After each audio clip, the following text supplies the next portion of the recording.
Hello, everyone, and welcome to this conversation with Petcore. My name is Davi Santos. I'm a price reporter here at S&P Global Energy, and I'm covering the virgin and recycled PET markets. I'm joined today by Antonello Ciotti, president at Petcore, to discuss the PET value chain and the current challenges facing the market. What do you see as being the bigger gap between the political ambition of these targets that are set by legislation, but the actual implementation evolving in Europe? Do you anticipate any policies, more policies coming into force for 2026? Okay, this is a very important question, very relevant to our business, because regardless of the fact that PET is by large the largest polymer collected and recycled, is also the polymer that gets more institutional attention. That means more regulation. If I may comment, David, one of the key points that Europe is lacking is the fact that by imposing regulations, we are somehow increasing the weight of the cost of being active in Europe. The cost of manufacturing in Europe is increasing, while we don't succeed in implementing the same strict regulation on whatever is imported. Now, to give you to define better the frame, we have two major disconnects today in Europe. The first one is the cost of energy. We don't have anything to add. Everybody knows that Europeans are paying energy at least twice than the Chinese, and even 3 times what's happening in the US. But at the same time, what is new is that the collection and recycling costs are becoming not competitive with whatever is imported from outside of EU. Just to give a couple of figures, if we assume that the collection cost in Europe is around 500 euro, more or less depending on the countries, we cannot compete with collections that are coming from outside of Europe that are at a tenth of this cost. What European institutions were somehow betting on was the fact that through the technical advantage, European manufacturers could close the bridge, close the gap on cost versus the non-European manufacturer. And this is clearly not happening. Also because the so-called mirror clause are not applied, and you can import from outside of Europe. I'm not saying that everybody does it, but you can import from outside of Europe without reaching the stringent targets that Europeans have to match. Definitely, yeah, and there is definitely this challenge faced with the imports coming in, and I guess then also on this topic of I guess the challenges that are currently faced, or the cost that comes with the European players. I mean, throughout this year, we've definitely seen quite a few shutdowns on both recycled and virgin PET, which really just adds to the picture and the struggles. So I guess from your point of view, what are the structural weaknesses in the PET market, and what changes are necessary for the supply chain in Europe to remain competitive on a global scale? Absolutely. There are 2 points that are very similar to both virgin and recycled manufacturers. And by the way, in the value chain, we are both representative of the virgin recyclers because we are in the same boat, in the same. Cost of energy, we touch base on this. Our industry is using a lot of energy, and we need a clear support on reducing the gap. The second one is what I call a sort of re-equilibration between what is done in Europe and what is done outside of Europe. The SUPD, Single-Use Plastic Directive, was conceived as a way to increase collection and recycling in Europe. But also was, I may say, badly written, and we are now trying by strict cooperation with the Commission to try to clean some of the uncertainties. These laws, this regulation, this directive, because it was a directive, not a regulation, so each country can apply as he likes. I'm exaggerating, of course, but there is a certain free of action on the directive versus the regulation. So each country is taking his own way. And the fact is that instead of increasing collection and recycling in Europe, we are increasing collection and recycling outside of Europe. So what I like, some of my friends in the States say, the devil is in the details. Unfortunately, when you try to reach, to legislate such a complex issue as it is the recycling in a very strict time, you don't have time to look at all the consequences of certain actions. The fact is, as it is today, the legislation is not helping European recyclers.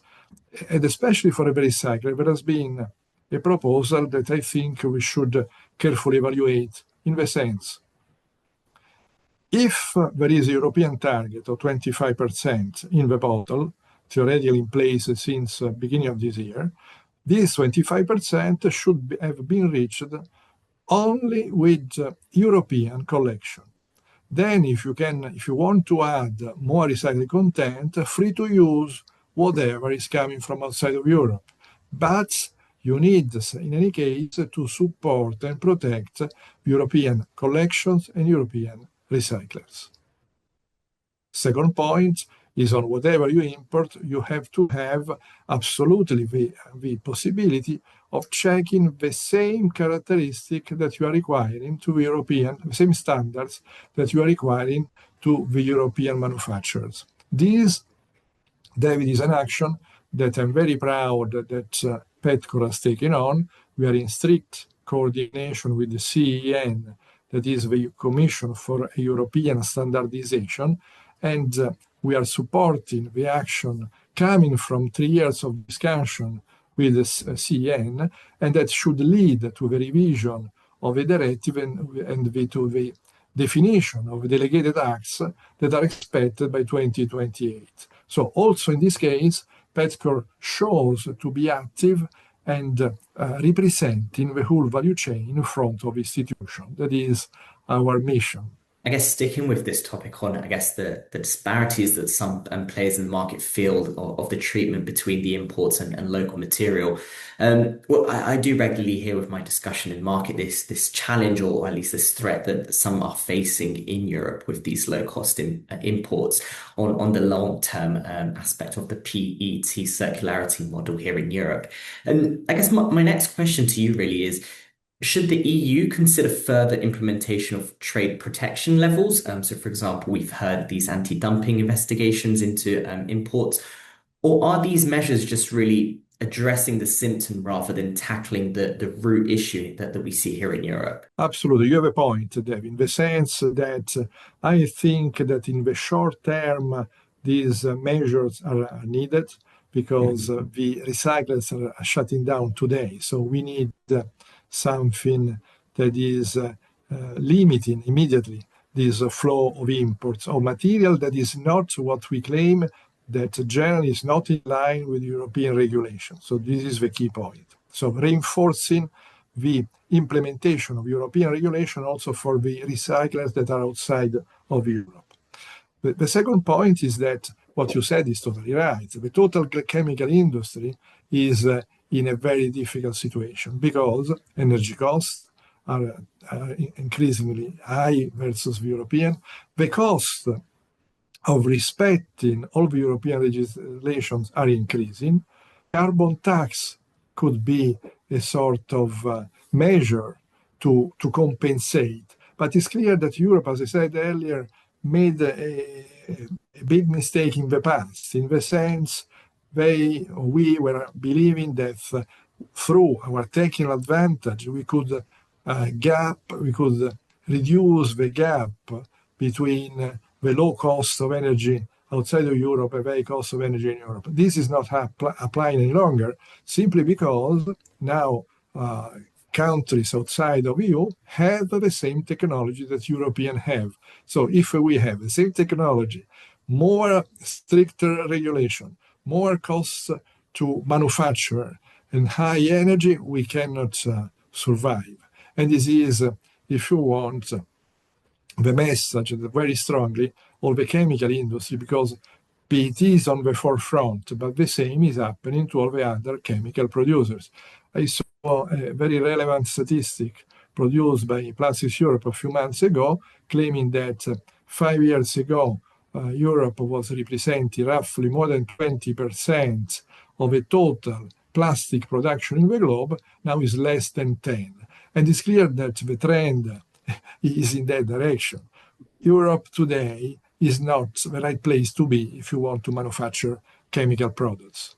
No, definitely, yeah. And we've definitely seen throughout the course of this year further closures as well, which further diminishes the capacities that we have inbuilt here in Europe. And I guess then looking at the other point that we also hear a lot in discussions with the market is really these pressures put on legislators to really support the industry. We've heard from various organizations that, and we've seen that you at Petcore as well have been pushing legislators really to support the industry. However, some market players view that limited is done or the legislators are reacting too slow or not enough. And we've seen over the past month as well, other recyclers in Europe, I mean, most notably in Italy recently, halting production altogether to really push legislators to support the industry. And I guess from your view, what do you believe is this current disconnect between the industry and legislators, and what measures can be put in place to, I guess, support or fill in the gap between these two segments? This is a key point we are discussing with the officers in Brussels. Problem is that the new parliament is really giving new direction, but unfortunately, the law, the directives that are implemented or that we are trying to implement are the one already approved by the previous parliament. So there is this disconnect in terms of timing. For this reason, in order to find a quick solution, we are pushing to have some, I don't call them trade limitation, but I call the level playing field that should be absolutely enforced in order to protect European manufacturers. So level playing field, mirror clauses that we are requiring in each country in the total European Union to take as soon as possible to prevent companies to delocalize outside of EU. Because this is the big risk that we are facing now. To cross the Med and going to establish manufacturing plants, either in Egypt or in Turkey, where you have a lot of subsidy, is a decision that will definitely reduce the capacity of Europe, because once you cross the sea, you don't come back. And this is what we are trying to avoid. Makes sense. And I guess then just before we close off, I guess another aspect that I think that has also been quite at the forefront of discussions really is about chemical or advanced recycling methods. I know previously we've seen a lot of focus drawn up on mechanical recycling at the moment. But definitely throughout this year, there's been a lot of consultations put in place really to see how chemical comes together with the mechanical and virgin material in the PT value chain. And from your point of view, how do you see I guess the chemical recycling contributing to the circularity of PET? And is it still more something that's focused on the short term, or something that can be scalable in the long term as well? This is a key point that all the virgin PET producers are facing now. Some of us, like the company that I represent, Equipolymers, was on chemical recycling since 2009. But today, chemical recycling is not yet recognized in the recycling content target. So you see the disconnect again between the speed of action of the business and the reply from the institutions. Chemical recycling is absolutely needed. Why? Because we don't think at chemical recycling in the bottle to bottle, where the mechanical recycling is already helping us to reach the target. But consider the more difficult to recycle issues, like the Commission is pushing to introduce EPR scheme for the textile. In the textile, mechanical recycling is almost impossible. You need chemical recycling. But in order to push companies to invest, you have to have a clear legislation that once you are in the chemical recycling, what the output of these plants can be counted as for the recycling target. What you know that, for example, Eastman has postponed an investment of 1 billion euro in France because of this lack of clarity. And just to pose an example, European Commission is still discussing about the mass balance fuel exempt. We absolutely need, industry needs a clear directives and clear targets.